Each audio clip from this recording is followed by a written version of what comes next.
الصلاة والسلام عليك يا شفيع المسلمين وعلى آلك وأصحابك يا رحمة للعالمين.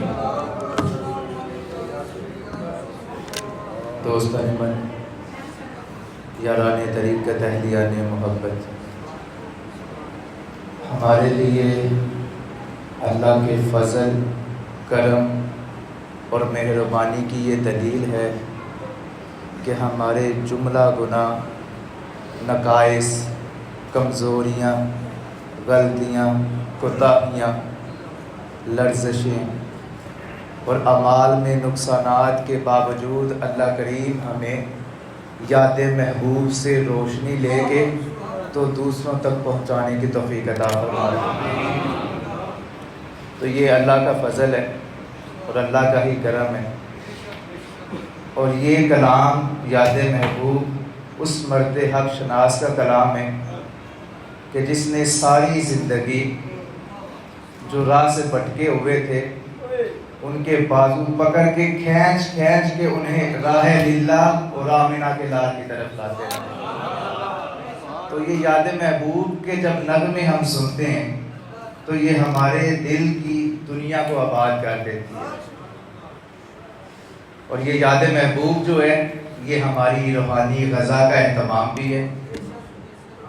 اور ایک عموماً یہ بات مشہور ہے کہ زیادہ نفل پڑھنے والا بڑا فقیر شخص ہوتا ہے، لیکن سب سے افضل کلام اس پوری کائنات میں وہ قرآن شریف ہے، اللہ کی ذات کا فرمان ہے. اور اس کے بعد مصطفیٰ کریم صلی اللہ تعالیٰ علیہ وسلم کا فرمان ہے. اور اب ذرا دل کے کھان کھول کے سنیے گا کہ سب سے افضل کلام قرآن اور اس کے بعد حدیث.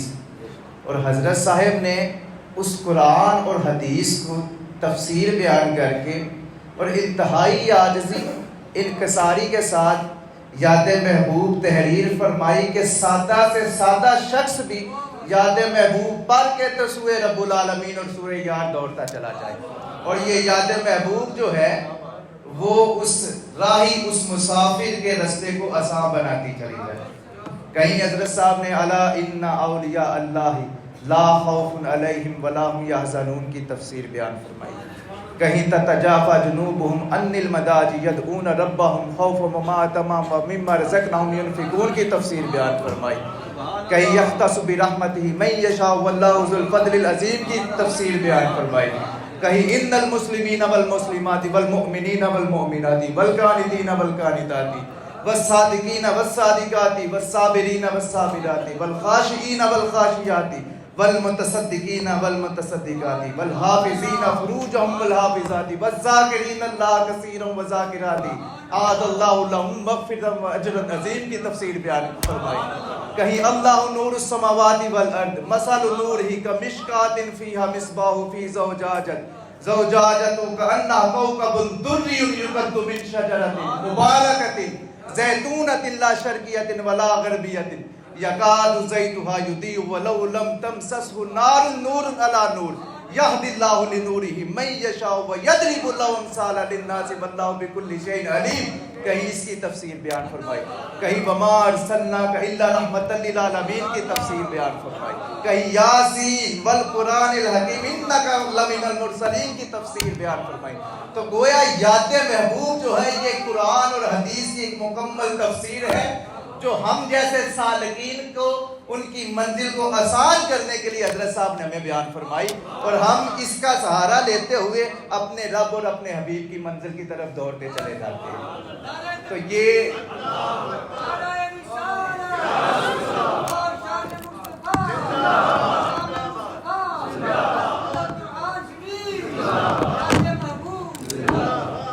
یہ یاد محبوب جو ہے یہ ہمارے راستوں کو آسان کرنے کا ایک ذریعہ ہے. تو اس سے قبل کہ ہم اس آسان راستے پہ یاد محبوب کا سہارا لے کے اور قرآن کی تفسیر کو سمجھتے ہوئے چلیں، اپنے دل اور روح کے کان کھولیں کہ ہم اس روحانی سفر کا آغاز کریں. 13 اپریل کو صاحبزادہ انس صاحب نے اور صاحبزادہ طیب صاحب نے بیان فرمایا تھا. میں نے آپ کو بولا تھا کہ وہ موتی آپ نے سنبھال کے رکھنے ہیں. تو جو موتی انہوں نے بکھیرے تھے انشاءاللہ ہم یاد محبوب کے ذریعے اور مولانا روم اور خواجہ محمد یعقوب کے ذریعے وہ سمیٹ کے تو اپنے سینوں میں سجانے کی کوشش کریں گے. حضرات میں آپ سے ایک سوال کرتا ہوں, مجھے ایک بات بتائیں, آپ لوگوں نے کہیں محفل پہ جانا ہو, کہیں شادی پہ جانا ہو, بڑے من صبر کے آپ تیار ہو جائیں, بڑے اچھے سے پرفیوم لگا لیں, کپڑا بالکل سیدھا ہو, سلبٹے نہ ہو, تو وہ اپنا حسن آپ کہاں دیکھتے ہو؟ کسی دیوار کے سامنے کھڑے ہو کے دیکھو گے, یا کسی لکڑی کی الماری کے سامنے کھڑے ہو کے دیکھتے ہو کہ میں کیسا لگ رہا ہوں, میرا چہرہ کیسا لگ رہا ہے, کیا میرے کپڑے پہ کوئی داغ تو نہیں ہے؟ کس کے سامنے کھڑے ہوتے ہو؟ شیشے کے سامنے, آئینے کے سامنے. تو وہ آئینہ کیا کرتا ہے؟ وہ تمہاری ظاہری صورت کا حسن تمہیں بیان کرتا ہے. اگر تم میں کوئی عیب ہوگا, تمہارے چہرے پہ کوئی داغ ہوگا, تو وہ آئینہ جھوٹ تو نہیں کبھی بولتا. کیا کبھی ایسا ہوا ہے کہ لباس پہ داغ نہ لگا اور آئینہ دکھا رہا ہو؟ یا ایسا ہوا ہو کہ لباس پہ داغ لگا اور آئینہ نہ دکھائے؟ آئینہ شیشہ کبھی جھوٹ نہیں بولتا.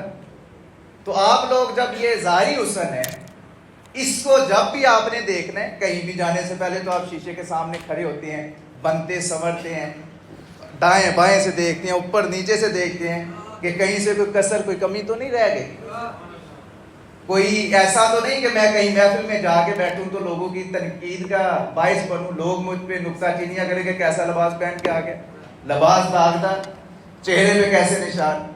تو گویا اپنے آپ کو, اپنی آؤٹر لک کو حسین بنانے کے لیے وہ آئینے کے سامنے کھڑے ہوتے ہیں. وہ آپ کو آپ کا حسن, آپ کا عکس دکھاتا ہے کہ تم کس طرح کے دکھ رہے ہیں. اب یہاں پہ ایک سوال اٹھتا ہے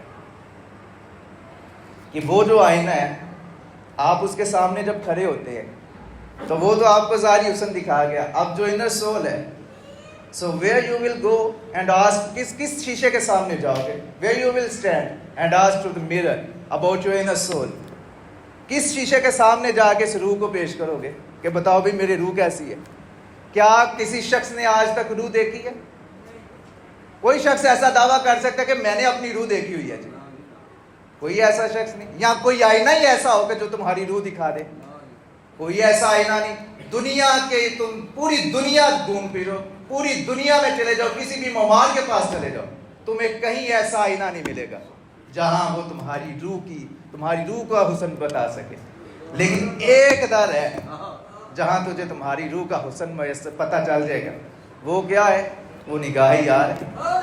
آپ لوگ شیخ کے پاس آئے, شیخ کی نگاہ میں دل سے نکل گیا کہ جگر سے نکل گیا, نگاہ تیرے یار کدھر سے نکل گیا. تو اپنے یار کے پاس آئیں, کیونکہ جو ظاہری حسن ہے وہ حسن تجھے شیشہ دکھائے گا, لیکن جو روح کا حسن ہے, روح کی خوبصورتی ہے, وہ تجھے اپنے یار کی نگاہوں سے دکھائی دے گی, وہ تیرا شیخ تجھے بتائے گا. اب یہاں مولانا روم کیا فرماتے ہیں؟ مولانا روم فرماتے ہیں کہ روح خوباں زائنہ زیب شود, روح خوباں زائنہ زیب شود,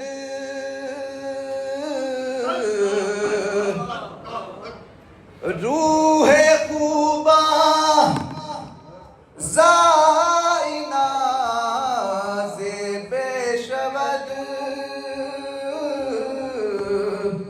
روح ایسا از گدا پیدا شود. تو یہ جو روح کی خوبیاں ہیں نا, وہ تجھے تیرا شیخ, اور کوئی کامل شیخ, نگاہ والا شیخ, وہ نگاہ مرد مومن سے بدل جاتی ہیں تقدیریں, جو ہو ذوق یقین پیدا تو کٹ جاتی ہیں زنجیریں. تو جس کا ذوق ہو کہ میں نے روح کو سنوارنا ہے, تو وہ پھر اہل نظر کی نظر میں آئے, وہ اپنے شیخ کے در پہ آئے کہ یہ تمہاری روح کو اور اب یہاں پہ ایک اور بات سنیے گا, یہ روح تو سنور گئی, لیکن خیالات, یہ دماغ میں بھی تو چیز ہے نا, اس کا اہتمام کیسے کرنا ہے آپ لوگوں نے؟ کبھی یہ بھی سوچا آپ نے؟ کوئی یہاں پہ کتنا ماشاءاللہ ہزاروں کا مجمع ہوگا, یہ میں کسی سے پوچھوں گا, بلکہ آپ بھی یہاں لاکھوں کروڑوں آپ مسلمان ہوں گے, آپ کسی سے بھی جا کے پوچھ لیں کہ بھائی کوئی ایسا شخص ہے جسے خیال نہ آتا ہو, تو سب کا جواب ہوگا کہ نہیں بھائی ایسا تو کوئی نہیں, دنیا میں ایسا کوئی شخص نہیں ہے جسے خیال نہ آئے. آپ لوگ دیکھیں نا, آپ لوگوں نے احمد پور آنا تھا تو آپ سے پہلے آپ کا خیال یہاں پہ آ گیا, صبح اٹھے آپ چارپائی پہ تھے, خیال آپ کا عبدپور میں تھا, آپ کو خبر تھی کہ ہم نے آج جانا ہے حضرت صاحب کے قدموں میں بیٹھنے, حاضری دینی ہے, سرکار کے کلام سننا ہے, میٹھے میٹھے الفاظ سنیں گے, یاد محبوب کا بیان سنیں گے. اویس صاحب کی وہ شیرین زبان سے, لسان سے ہم اپنی سماعتوں کو جو ہے مستفیض فرمائیں گے. اور وہ ماشاءاللہ جس طرح انہوں نے اپنی شہد بھری آواز سے ہمارے کانوں میں رس گولے اور ہمیں پیغام حق بتایا ہے, یہ سارے خیالات تو آپ کے پہلے یہاں پہ آ گئے, لیکن آپ لوگ ابھی چارپائی پہ, بستر پہ. یہ کیا معاملہ ہوا بھائی؟ خیالات کو تم قید نہیں کر سکتے. کوئی شخص ایسا نہیں ہے تم کہے کہ میں بھائی اپنے خیال کو قید کر سکتا ہوں. اس طرف سے روکو گے دوسری طرف چلے جائے گا, دوسری طرف سے روکو گے تیسری طرف چلا جائے گا. تو گویا خیال, اب تم نے کہیں اپنے سسرال جانا ہو یا کہیں اپنے رشتہ داروں کی طرف جانا ہو تو خیال پہلے پہنچ جاتا ہے, وہاں جا کے میں یہ بات کروں گا, میں یہ کام کروں گا, وہاں یہ ایسے جا کے بیٹھوں گا. ایسے ہی ہوتا ہے نا بھائی. تو خیالات کی رفتار تم سے زیادہ تیز ہے, ایسے ہی ہے. اور اگر تجھے ظاہری طور پہ جانا پڑے تجھے ٹائم لگے گا. تو گویا خیالات جو ہیں ان پہ کسی بندے کا زور نہیں, وہ کنٹرول نہیں کوئی کر سکتا. کوئی ایسا شخص نہیں ہے جو خیالات کو کنٹرول کرے. تو گویا یہ سب سے کمزور ہتھیار ہے, سب سے کمزور شے ہے ہمارے پاس جس پہ شیطان اپنا وار کرتا ہے. وہ شیطانی وسوسے ڈالتا ہے خیالات میں. سب سے پہلے جب انسان گناہ کرتا ہے تو اس کا خیال پیدا ہوتا ہے. ایسی بات ہے. تم لوگ یہاں پہ بیٹھے ہو, تم باہر جاؤ ابھی جمعے کے بعد اور تمہارا دل کرے, خیال آئے کہ میں چائے پیوں, تو چائے پیو گے. خیال نہ آئے تو چائے پیو گے بھائی.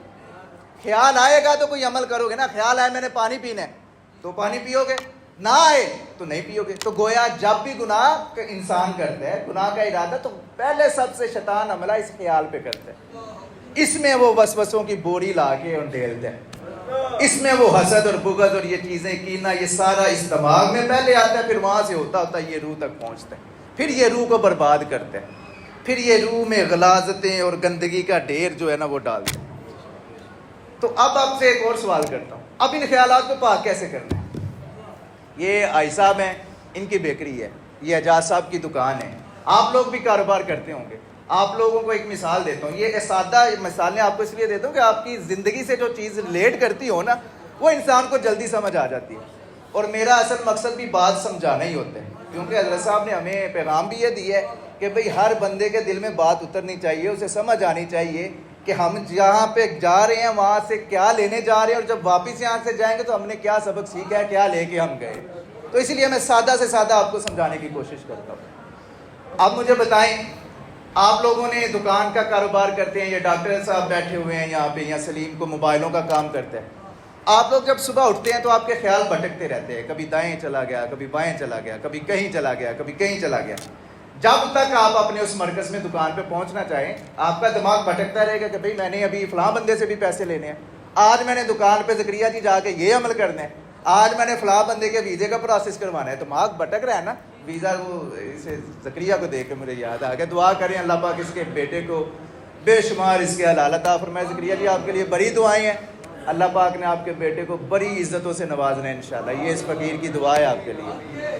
تو ہر شخص کا دماغ تب تک بھٹکتا رہتا ہے, خیالات تب تک بھٹکتے رہتے ہیں جب تک وہ اپنی منزل پہ نہ پہنچے. جیسے تم اپنی بیکری, اپنی دکان پہ پہنچ گئے, تمہارا جو دماغ ہے اس کی چار دیواری کے گرد مخصوص ہو گیا, قید ہو گیا. اب وہ وہاں نہیں جائے گا, کہیں باہر نہیں بھٹک پائے گا. کیوں؟ کیونکہ اسے پتا ہے کہ میں نے کاروبار کرنا ہے. بھائی کاروبار نہ کروں گا, دماغ بھٹکتا رہے گا تو نقصان میں, گھاٹے میں جاؤں گا. تو گویا وہ جب اگر بیکری ہے تو وہ پھر یہ سوچتا رہے گا, اس کا خیال یہاں پہ جائے گا کہ میں نے آج یہ پروڈکٹ بنانی ہے, آج میں نے یہ بسکٹ وہاں بیچنے ہیں, آج میں نے یہ کیک تیار کرنا ہے. موبائلوں کی وہ کہے گا کہ فلاں موبائل فلاں کو دوں گا. تو گویا کیا معلوم ہوا کہ انسان کے خیالات کا جب مرکز اور محو بن جائے تو پھر وہ خیال کہیں بھی بھٹکتے نہیں. اس بات کی سمجھ آئی میری؟ سمجھ آ گئی کہ خیالات کا مرکز ہونا بڑا ضروری ہے, کیونکہ جب تک خیالات کا مرکز نہیں ہوگا تمہارے خیالات بھٹکتے رہیں گے, شیطان اس پہ وار کرتا رہے گا, حملے کرتا رہے گا. اور جب شیطان حملے کرتا رہے گا تو دل میں غلاظتیں, کدورتیں, نفرتیں پیدا ہوتی رہیں گی. تو گویا ہمیں کیا معلوم ہوا آپ سب کہ اس دل کو صاف اور پاک کرنے کے لیے, ان خیالات کو پاک کرنے کے لیے ان کا مرکز بنانا ضروری ہے, ان کا کوئی یار بنانا ضروری ہے. تو پھر ہم کیا کرتے ہیں؟ اب آپ سے میں ایک بات پوچھتا ہوں, کسی سے محبت ہو جائے آپ کی, خیال کہاں رہے گا؟ دکان پہ کہ یا یار کی طرف؟ ہاتھوں کی کہتے ہیں ہتھکار والتے دل یار بل، یہی ہے نا. کسی سے پیار ہو جائے تو آپ کا دل تو وہیں لگ گیا نا، پھر آپ کے خیالات کا مرکز تو وہی ہوا.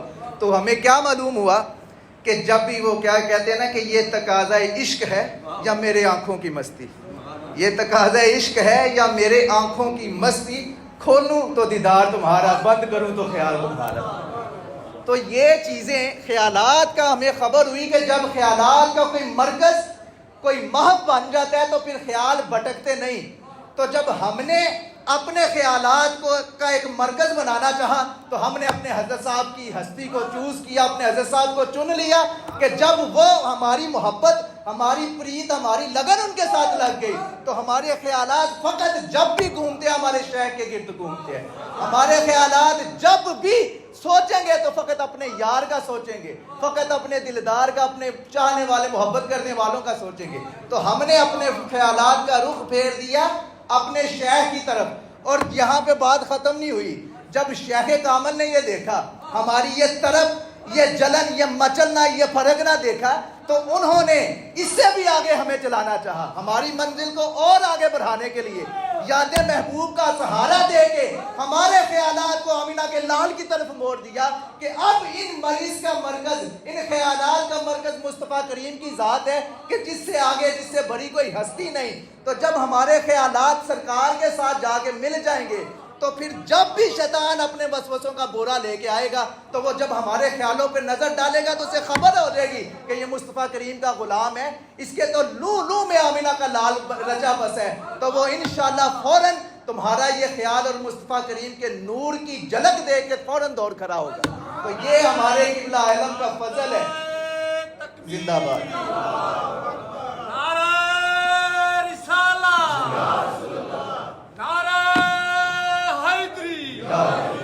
تو گویا خیالات کا مرکز بنانا ضروری ہے. جب تک تم ان خیالات کا مرکز، کسی کو اپنا ماہی، اپنا سونا چن نہیں لوگے، شیطان حملہ کرتا رہے گا، وہ ہتھوڑے مارتا رہے گا. تو یہ ہمارے حضرت صاحب نے فرمایا ہے نا کہ لو لو میں مصطفیٰ کی محبت ہو.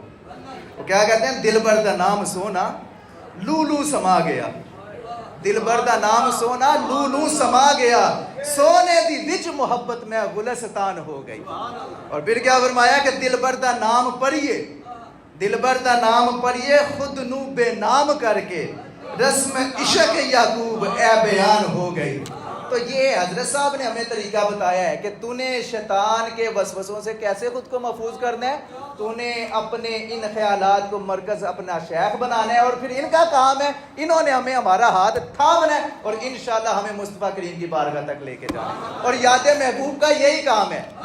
یاد محبوب جس طرح یہ ظاہری بدن ہے نا، اس کی نفاستوں کے ساتھ ساتھ جو اندر باطنی جسم ہے اس کی نفاست کا بھی اہتمام یہ یاد محبوب کرتی ہے.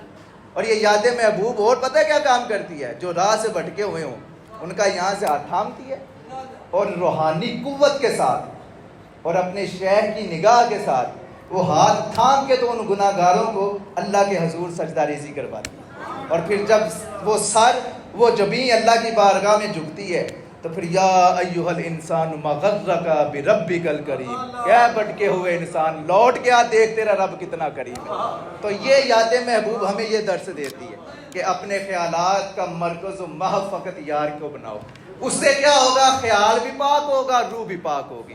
آج کا سبق پہلے یہی ہے کہ ان کا مرکز ہم نے بنانا ہے. اللہ کریم مجھے آپ کو عمل کی توفیق عطا فرمائے. چند لمحات کے لیے اپنے خیالات کو پاک کرنے کے لیے ہی اللہ کا ذکر کر لیں، اللہ کا ذکر کریں تاکہ اللہ ہماری روحوں کو بھی پاک کرے، خیالات کو بھی پاک کرے. وہ حضرت صاحب فرماتے ہیں نا کہ دل بر صفائی منگدا اندر تے باہر دی، منظور پھر ضروری جبہ دستار تیری. تو یہ ذکر بھی بڑا ضروری ہے. تو اس کے بعد پھر انشاءاللہ حضرت صاحب بھی اپنی شیریں لسان سے وہ ہمارے دلوں پہ ہلکی ہلکی ضرب لگائیں گے. اللہ ہمیں عمل کی توفیق عطا فرمائے. ذکر کریں اور یہ ذکر کی مشق کیا کریں. اللہ